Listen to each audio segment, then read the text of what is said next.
हरे कृष्णा। तो अभी हम रामनाथ स्वामी रामेश्वरम में है।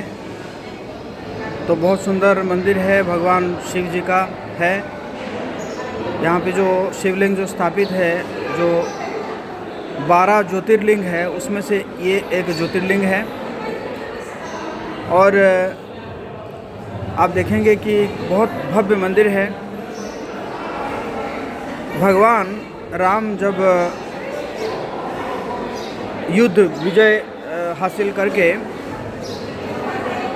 आते हैं, लंका से आते हैं, यहाँ जब पहुँचते हैं तो उनको कई ऋषि कहते हैं, अगस्त्य आदि ऋषि कहते हैं कि आपको ना ब्रह्म हत्या का दोष लगेगा, क्योंकि रावण जो है वो ब्राह्मण था। तो इसलिए आपको विशेष पूजा करनी होगी भगवान शिव का। तो शिव जी का लिंग स्थापना करने के लिए वहाँ पे भगवान राम, सीता माता थे। हनुमान जी को भगवान राम भेजते हैं कैलाश एक शिवलिंग लेकर आने के लिए।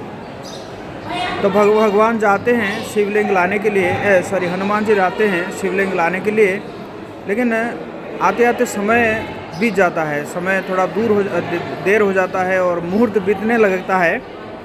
तो सारे ब्राह्मण कहते हैं कि अब तो मुहूर्त बीत रहा है, तो आराधना कर लेना चाहिए।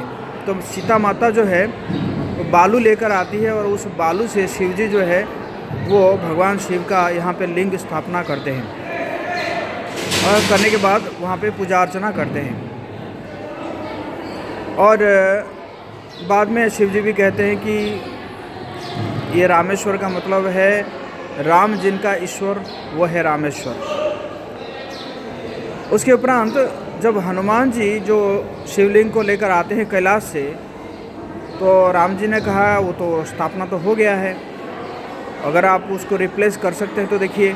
तो हनुमान जी रिप्लेस करना चाहते हैं, लेकिन वो शिवलिंग रिप्लेस नहीं होते हैं। तो फिर हनुमान जी क्या करते हैं कि पास में ही जो उन्होंने जो शिवलिंग लाए थे उसको स्थापना करते हैं। और ये जो आप देखेंगे, ये जो मंदिर है, ये इसका कॉरिडोर आप देखिए, इसको जो सबसे लॉन्गेस्ट कॉरिडोर माना जाता है। इसका जो कॉरिडोर आप देखेंगे, जो पिलर बना हुआ है, लगभग 1000 से ज़्यादा पिलर इसमें बना हुआ है। तो इसको लॉन्गेस्ट कॉरिडोर माना जाता है ये रामेश्वरम मंदिर का। तो बहुत ही भव्य मंदिर है। यहाँ पे पास में भी एक जगह है धनुष कोडी करके, जहाँ पे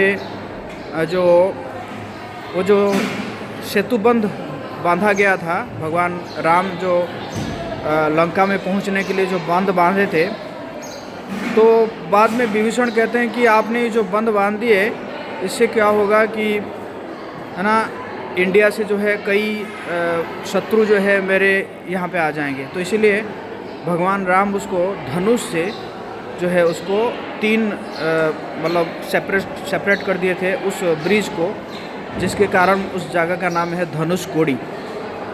और एक और जगह भी है जहाँ पे विभीषण का भगवान जो है अभिषेक करते हैं, महाभिषेक करते हैं।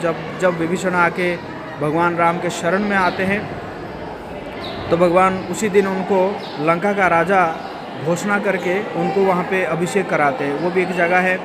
एक और जगह है, पहाड़ के ऊपर एक मंदिर है जहाँ पे भगवान राम जी का चरण स्थापित है। जिस जगह से भगवान राम लक्ष्मण ये लंका को देखते थे, तो वो बहुत ही ऊपर पहाड़ में है। तो ये बहुत सुंदर मंदिर, आप कभी आएंगे तो यहाँ पे दर्शन कर सकते हैं। रामनाथ स्वामी की जय, रामेश्वरम की जय। और यहाँ पे सीता राम लक्ष्मण जी का भी विग्रह है, और 2 शिवलिंग है, और साथ में हनुमान जी का भी विग्रह है, क्योंकि हनुमान जी जो है वो काशी से शिवलिंग लेकर आए थे। तो हरे कृष्णा। तो बहुत सुंदर, आप कभी आएंगे तो यहाँ पे दर्शन करेंगे रामेश्वरम में। और यहाँ पे अग्नि तीर्थ भी है।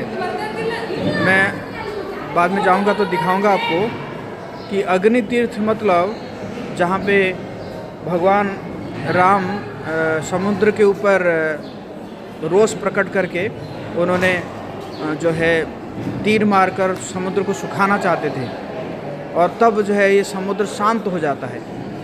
आप देखेंगे जो बे ऑफ बंगाल है, आप जगन्नाथपुरी में देखेंगे या आप दीघा में देखेंगे तो बहुत ही ऊंचा ऊंचा लहर आता है, लेकिन यहाँ पे जो समुद्र है वो पूरा शांत है। क्यों? क्योंकि भगवान राम ने उनको शांत करा दिए थे। हरे कृष्णा।